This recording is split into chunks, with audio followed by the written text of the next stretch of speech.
Hi, and welcome to Mad Knitting. My name is Susan. My pronouns are she, her, hers, and I'm here to talk about my crafting stuff, the things that I make, and the process, and all of those things that are related to making. Most of what I do is knitting, but occasionally I have other crafts that I share. You can find me elsewhere online as madtownmama on Ravelry and madtown_mama on Instagram. This is episode, I think, 67. It is Wednesday, August 28, 2024, so we are near the end of the month. And I feel a little rusty because it's been well over a month since I last put up a video. Nothing is wrong. I've been fine, but you know, summer is winding down and it's just hard for me to have the opportunity to be alone in my home and able to record during the summer because people tend to be around. So anyway, I have a lot of progress to show you. Feels like a lot has happened over the last month or so. But rather than try to recap it all, I think I'll just jump in with the stuff that I've been doing and making. So the first finished object I started and finished since my last episode, and it's away. I don't have them anymore, so I will have to insert a few pictures as I'm talking, which I will do. I made a pair of Berroco mittens for my son. This is the second pair that I have made him. The first pair, oh, they're in the other room. Let me go get them and show you. So here I am back with the original pair of mittens. The pattern is called Berroco. It's by, I never get her name quite right. I think it's Faye Kennington or Faye Pennington. And her business name is Uki Knits. It's a beautiful pattern, very well written, very fun to make. I think she has training in art and design, so I recommend you check out her colorwork patterns because they're really cool. Anyway, this is the first pair I made for him. And these have only been through 2 winters. And our last winter was pretty mild. So I don't even know that he wore these every day or all that often. But you can see that they are not holding up very well. They are still very warm and still very soft, but the pilling is so bad that these are looking pretty ratty and felted and matted and just not very nice. So I said I would make him another pair. Now here's the deal. My son is 18. He just graduated from high school, and yesterday we dropped him off at college. So it was a long day. It was a lot of driving, a lot of feelings. I'm still kind of working through those. But he is staying in the upper Midwest. I'm not going to tell you where he's going to school, but he is in Minnesota. So it gets colder and snowier there as a rule. So I think an extra pair of mittens are a good idea. Anyway, like I said, I'll have pictures inserted, but I can show you the yarn I use because there's actually quite a bit left. These are the colors that I used for the mittens. He picked them out. The yarn is Rambler from the Woolly Thistle. And I think I talked about this on one of those stash sharing episodes. There's quite a lot here on the label. Rambler Yarn, inspired by our love for British breeds and sourced from American wools. Within the Southern Adirondack Fiber Producers Cooperative, Rambler is spun in New York State. Crisp and woolly, this 3-ply 100% wool yarn is sturdy enough for socks, mitts, and so much more. And it's a combination of Dorset, Cordale, and Gray Romney. So it is pretty sturdy.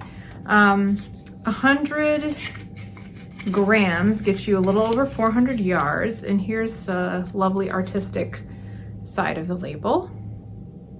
So I ordered several colors of this at the very end of last year, thinking I wanted to try some non-superwash options for socks. And because it is very sturdy, I think that Romney especially makes it pretty hard wearing. I thought that was promising, and I also thought these would be good for mittens, and especially considering how those other ones have not worn well. The yarn is lovely, but it has like merino and some angora in it, so it's just not made for high friction, which is what mittens are. Anyway, so I wanted to try this. I want to show you a strand of it. It's really like, it's really pretty ropey. I have to confess, while I did appreciate that it's non-superwash, because I have said here before, I dislike knitting color work with superwash yarn because I don't like how it slips around and won't stick to each other. So that was not a factor here because this is not superwash. It's kind of thin and ropey, and it feels sturdy, but even though I was using like size, I think I was using like 3mm needles, so kind of between a size 2 and a 3, it still felt like the stitches were a little bit loose in the color work. And then I did soak and block them and everything, and that helped smooth everything out, but I found that the yarn did not really bloom as you often want in color work. So if you're using like Shetland wool or like more of a is it worsted spun or woolen spun? More of a woolen spun yarn where the fibers are kind of going every which way and it just has more air in it, I think you'll have more of that blooming and sort of blending with your color work after you block it, more than you'll get with this. So I don't know that I'll use this for color work again, but I also am curious to see how well those mittens hold up throughout the winter for him.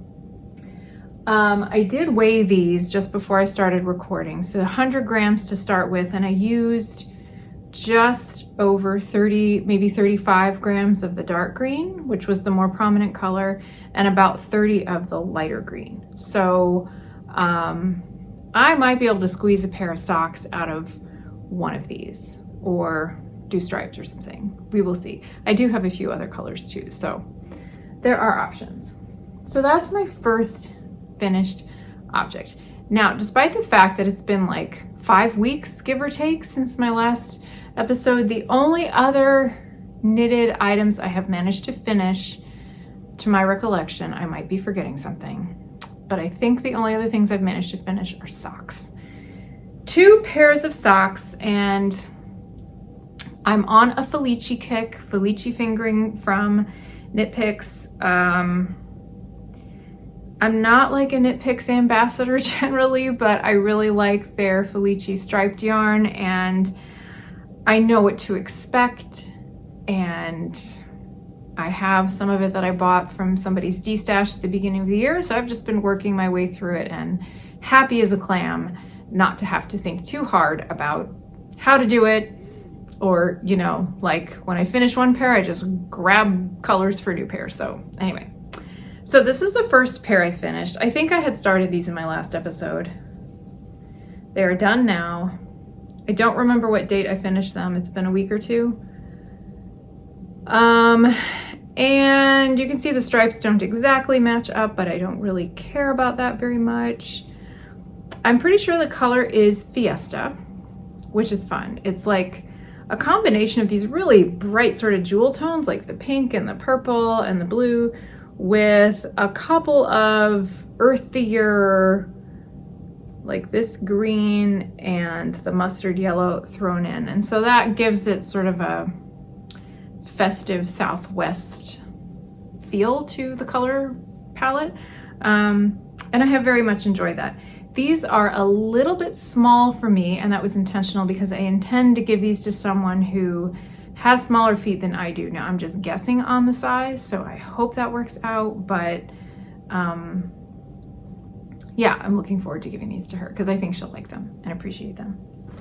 The second pair I finished just, was it? Yeah, I think it was yesterday morning. So yesterday we drove to Minnesota and back in one day. It was a really long day.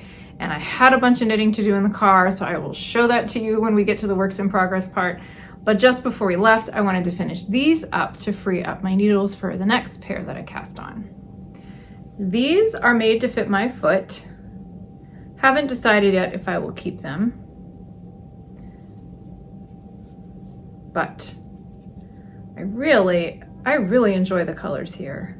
Different shades of blue and red / magenta, right in my wheelhouse. And somewhere I have the rest of the yarn with the label wrapped around it. Here we go.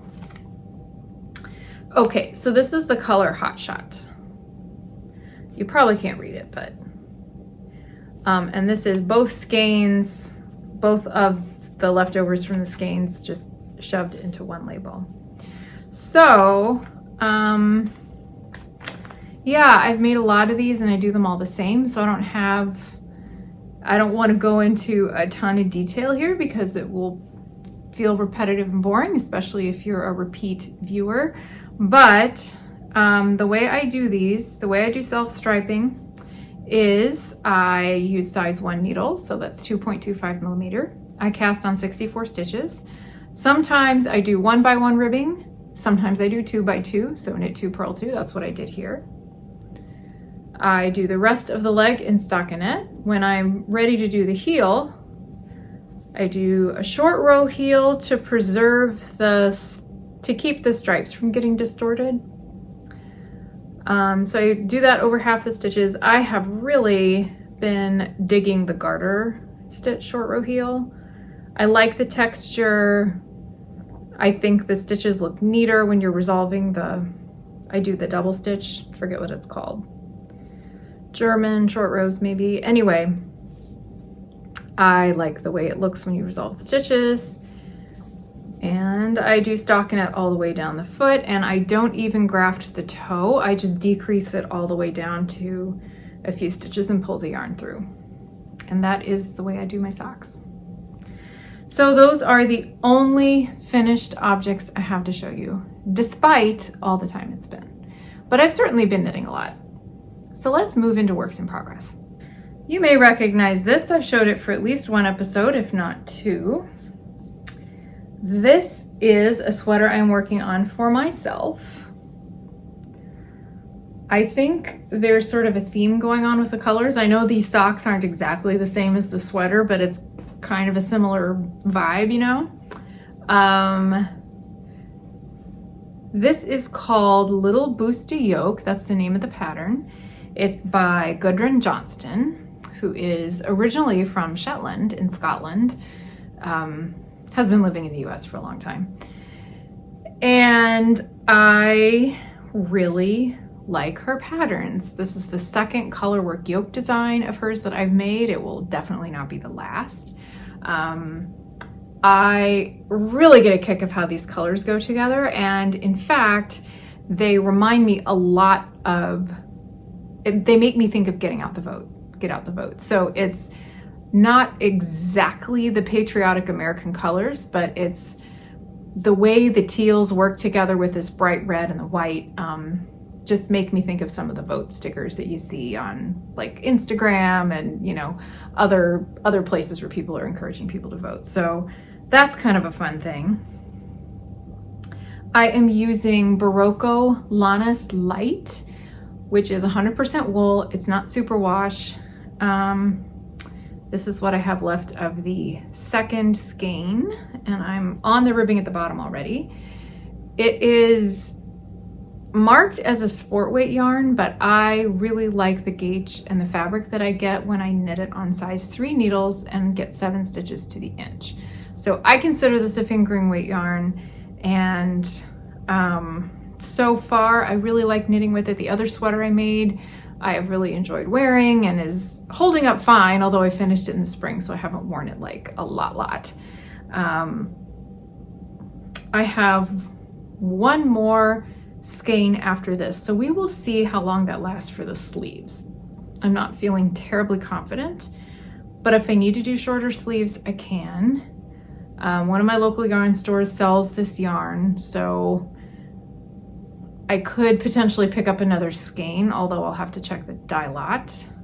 and make sure they match up. And if not, I'll have to like stripe it in or something. Let's see. For the ribbing, you know, I don't even know if she calls for color work at the bottom. I haven't been doing it. I'm doing a garter rib and I didn't go down a needle size. So the ribbing might be just a little bit looser, but that's okay because it's not going to be super long again because I'm watching how much yarn I have left. I don't like cropped sweaters, but this will be maybe more like right at my hip instead of down, you know, covering more of my hips, which usually my sweaters are a little bit longer. That's how I like to wear them. But this one might be like more right at that hip length. So that's my progress here. I will hopefully have this done by the next time I record. Okay, so next work in progress is another pair of socks. I actually started these yesterday, so I'm not quite going in order because my last work in progress I started last weekend, but these are all very recent. Back to Felici sock yarn again. I am nothing if not consistent these days. This is the colorway Zen, and it's a bunch of different blues and a little bit of gray. I think this is a great blue jeans color. If you like look at it with my shirt, you can see how well that goes. This might be for a friend of mine. I think that's what I'm gonna do. I have a couple friends I get together with every once in a while, and these socks are for one and these might be for the other. So I'm doing these exact same way with the cast on stitches and everything. I knit all of this in the car. So in order to get my son to college, we actually had to rent a minivan. He doesn't have a ton of stuff, but between the clothes, the laundry basket, and his instrument, we decided that he was going to take his cello along. We could not fit all that stuff into a sedan with all of us because all four of us went to drop him off. So anyway, we're in the minivan. Even though all four of us are licensed drivers, only my husband or I, of course, was authorized to drive the rental. So when he was driving, I was knitting, and I got this much done on the way there. And then I drove a good chunk of the way back to give him a break. So yeah, the only thing I will say is that I started the short row heel not long before we arrived at the dorm and so that was a mistake because when I picked it up again like halfway through, I think one of the needles came out, and then I tried putting the stitches back on and something was not right, and I just had to rip out the whole heel and will be starting over, which isn't a big deal, but that's at least the third if not fourth time that I have messed up a short row heel because I had to put it down in the middle or because I was working on it when I needed to be concentrating too much on something else. Like I remember once I was working on a sock heel like during a live performance I was watching, and that just was a little too much for me to keep up with. So anyway, these will be done lickety split when I'm sitting in meetings and things. So yeah, so that's one work in progress. Now my last one is also kind of boring, but it's a pretty cool story of how I got started with this. So I'm just knitting I have this yarn. Let me talk about the yarn, then I'll tell you what yarn, then what I'm making. The yarn, I don't think it had a label. I bought this at a farmer's market, the winter farmer's market, a while ago. I think it was before COVID. So it might have been in 2019, it might have been in 2018, it might have been before that. Anyway, there was a stand there, and they had a few skeins of handspun yarn. So it was kind of pricey because, you know, handspun is more work to create. And I just really liked this. It's like rustic and charming. You can probably see that it's kind of thick and thin, not terribly even. Like, I don't know if the hand spinner is super skilled, because it's also kind of, it looks maybe a little overspun, like it's has a lot of twist in it. but it feels nice and I really like this shade of gray. So I got this, wasn't sure what to do with it, sat in my stash forever and ever. Well, when so last weekend, I went with a friend to Chicago because there was an alternative comics expo there. Now, I am very new to the world of comics. I've never really been into graphic novels. I'm not, like, all my creative and artistic expression comes out in like fiber arts and writing, not necessarily drawing. Although if I'm really thinking hard about it, I can do something decent considering I haven't really had any training. But anyway, she is super, super into comics and wanted someone to go with her to this alternative comics expo and offered to pay for gas. And I said, sure, why not? That sounds like an adventure. So I did the driving, but we were at this expo and like listening to some of the speakers. And I needed something to keep my hands busy. She was drawing, I was knitting. So I I had brought this yarn and some size 7 needles because this looks like a DK or worsted weight. And I cast on 104 stitches to do a basic hat in 1x1 rib. Because the yarn, there's so much going on with it. Like, it's textured because of the way it's spun, and there's some variation in the color because it's undyed like natural gray. So I thought the most basic of hats will be the best thing to do with this. So that's what I did. And I am knitting as far as I can before doing decreases just to use it up. So it will have a nice big brim to turn up. I don't need another hat, y'all, but I really like this one. So it's plenty big, plenty warm. This will be great in the winter. Not for today, because it's warm and humid today, and we were actually under a heat warning the last couple of days. Like, it felt like it was well over 100 degrees Fahrenheit, and that was just gross. We moved to the upper Midwest so that we don't have that kind of weather. Anyway, so I worked on it last weekend. I worked on it in the car a little bit yesterday when I was tired of the socks or when my hands needed a break. I worked on it a lot during a meeting this morning that felt like it was never going to end. So yeah, so this will be done in very short order, I think. Well, that is it for my knitting works in progress. But I want to give you a quick update on the quilt that I was working on. This has been kind of a process. If you're with me, if you've been with me for the last few months, you'll know that this quilt I think I started it in like 2013 or before. Set it down for a decade. Anyway, it is large and unwieldy, but I did buy fabric to go on the back. I got it all put together with, it doesn't really have a border, but it's got a little bit of a border, I guess. I got it all put together. I have the backing on, got some batting for it, and it's pretty big. It's not quite a double size, but it's definitely bigger than a twin, like a regular twin. So whatever, I didn't want to fuss with the sizing. I just need to keep moving on it. Anyway, I know it's so hard to show quilts.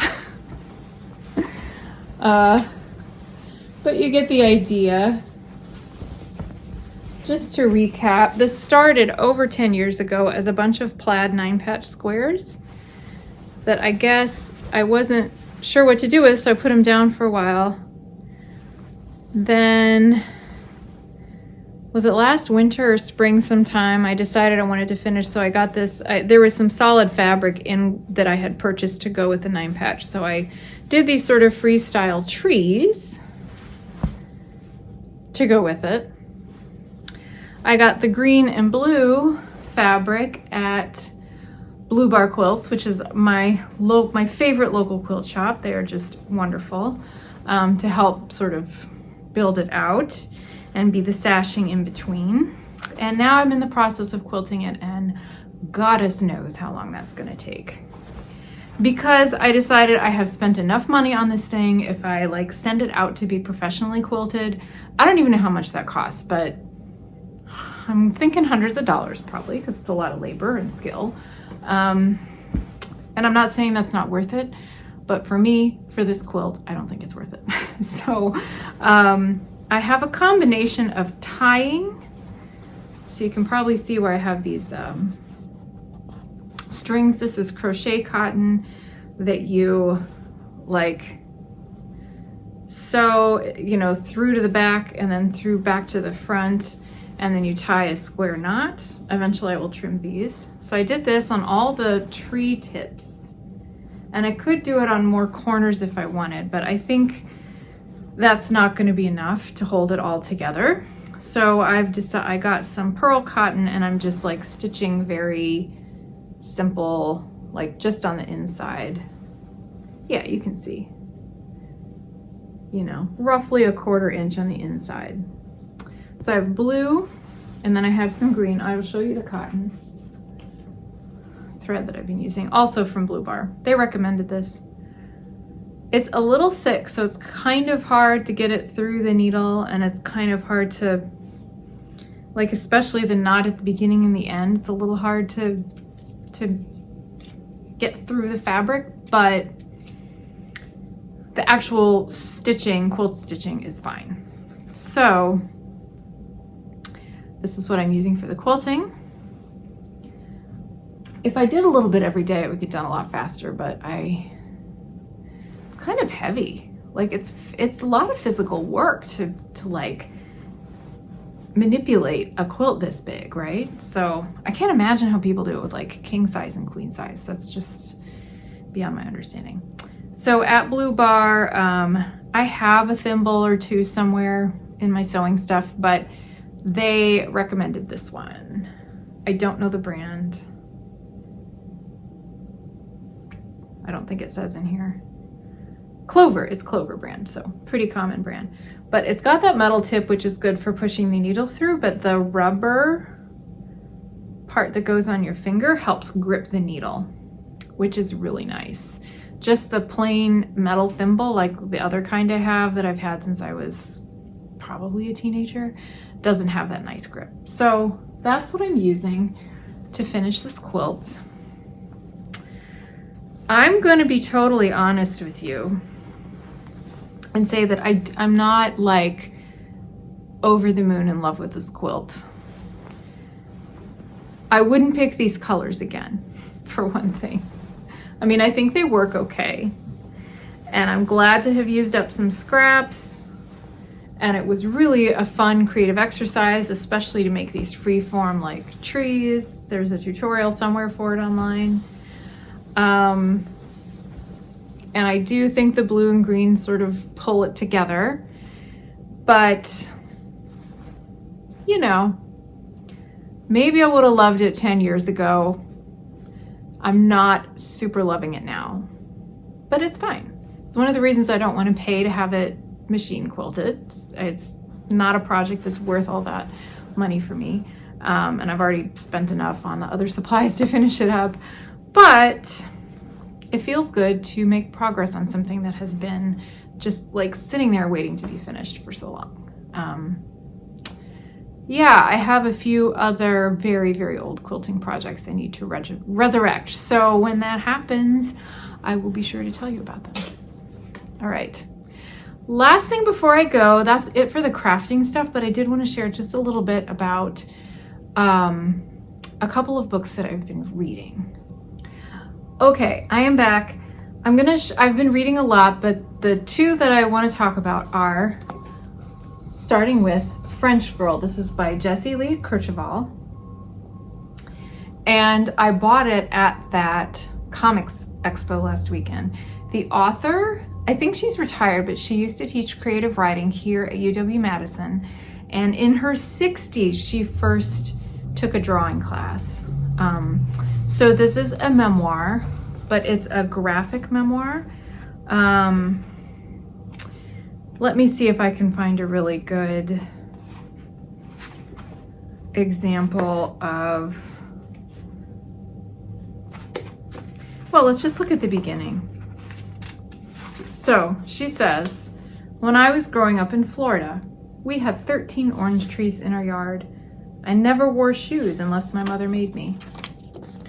So, and she did these illustrations herself, of course. They look like they're done with pastels. And they're just beautiful, I think. So it doesn't take long to read this book because it's more picture than word, really. And there's a lot in the pictures. Like it's a good one to just sort of keep coming back to and staring at the pictures and seeing what's in there beyond just the words, which is really good for me. It kind of stretches me creatively because I've always felt very comfortable writing, and sometimes I say I'm a writer even though I'm not like published or anything. But the graphic art part of it and the like visual art part of it is a whole new and very exciting thing that I really enjoy. Plus she signed it for me and she was just lovely.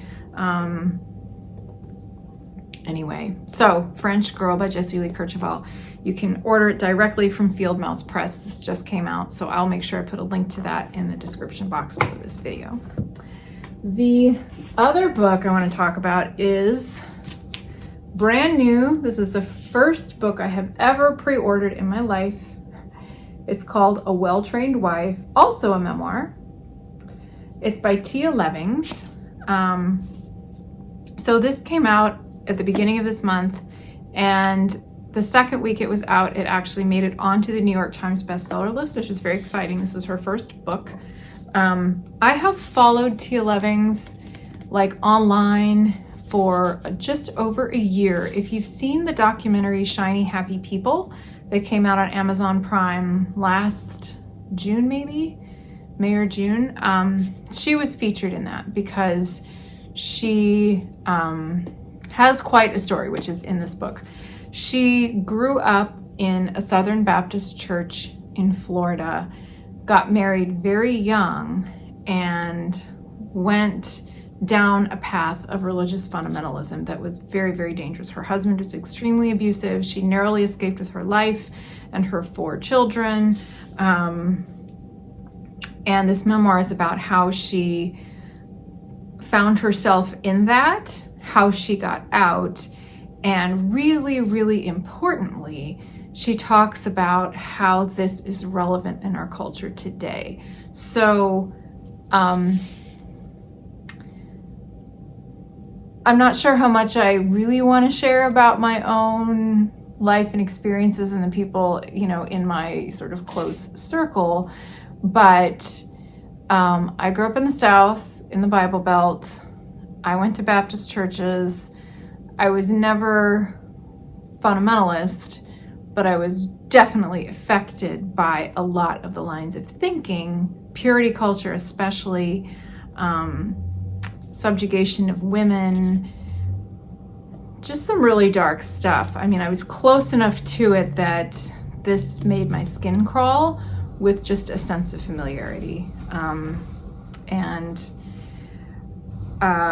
I think it's a really important book because it's really important that it came out now, because she has devoted her work now to advocating, first of all, for survivors of victims of abuse, especially religious abuse and fundamentalist thinking that is most harmful to women and children, girls especially.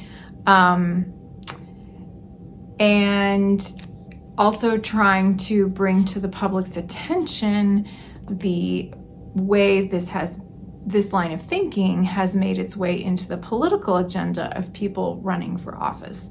So if you've heard of Project 2025, this is the document, 900 pages long or something, spearheaded by the Heritage Foundation, that lays out the plan. It's already kind of in place if you've been following like the court system across the country, lays out the plan for what they will do if our 45th president is reelected. It's very dark and dangerous stuff, and it is extreme, but it's not an exaggeration to say that this has been their plan, their agenda for a really long time. And she lived it in her own home. The most extreme version of it she lived, because her first husband was mentally ill, extremely abusive, and sought religion as his way of controlling her, which just had terrible traumatic consequences. So the thing about this book is that it is like a work of poetry. It is so compelling and beautifully written. You just really feel yourself in that story. I actually read it twice, which is very unusual for me. I don't usually read books twice, but I just needed to experience it again. Last thing I'll say is that if you read it, be prepared for some pretty tough content. Trigger warnings all over the place for pretty much any kind of abuse you can imagine: religious, emotional, physical, sexual abuse. And she also lost a child. She has 4 surviving children. There was a 5th that only lived for 2 months. So that story's in here. It's really heartbreaking, of course. But just know that if you decide to read the book. I highly recommend it. I think it's an incredible memoir. Whether or not you're interested in the political implications of it or not, I think it's a really good book to read. So that's what I've been up to. We will see if I can get back on a little bit more regular and frequent recording schedule. I like it when I can do this like every 2 to 3 weeks, because any longer than that and I feel rusty and stuff piles up. But I do have quite a lot of work travel coming up in September, and we'll just see. But at least once the school year starts, there will be a little bit more of a regular schedule and I won't have people around all the time. So I will see you soon, hopefully. Thank you for watching.